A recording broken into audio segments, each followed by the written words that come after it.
Welcome to the Recruiting Roundup presented by IBEW Local 640. I'm Claudia Collins, and joining me is Brandon Huffman. Again, he's the National Recruiting Editor for 24/7 Sports. He's back to break down another position from the class of 2023. Last time we talked QBs, so now we're talking running backs. Who excites you from this class at this position?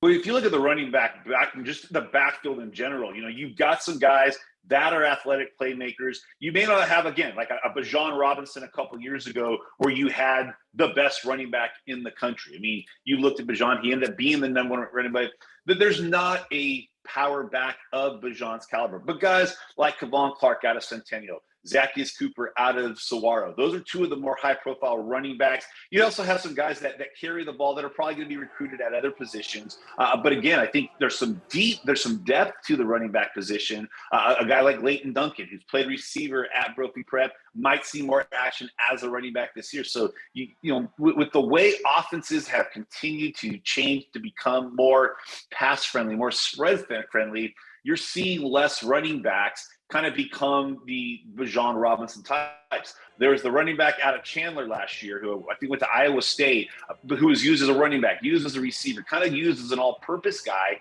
because you want to use that speed in the passing game. And so a lot of the more traditional running backs may not be mentioned by name, but in the 23 class, Kavon Clark, Zacchaeus Cooper, are probably two of the names that from a recruiting standpoint are getting much of the attention. Before I let you go, I'm going to spring this question on you. I'm curious, is there, a school or two here in Arizona that stands out for you as far as overall recruiting picture for the 23 class? Yeah, and I think, I might be cheating a little bit in talking about the fact that there's also some 24s over at Basha High School. But obviously with Cole Martin there, that's going to draw some attention, even though he's already committed to Oregon. But they have a good nucleus of 23s, Jeremiah Vessel, for one.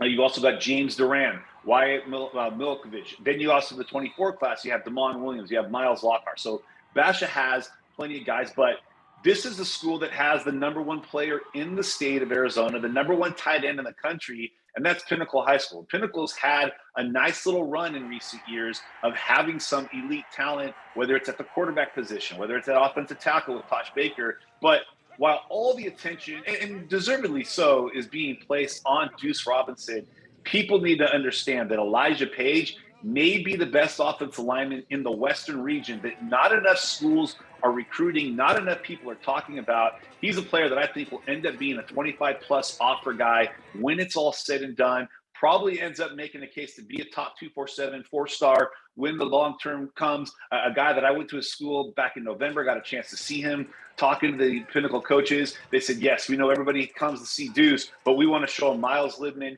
and Elijah Page. It took one look at Elijah Page to say, that is a prototypical FBS left tackle. And I anticipate that thanks to Deuce alone, but with the addition of Miles and Elijah Page, Pinnacle is going to be having a lot of reserved parking for coaches in the next couple months.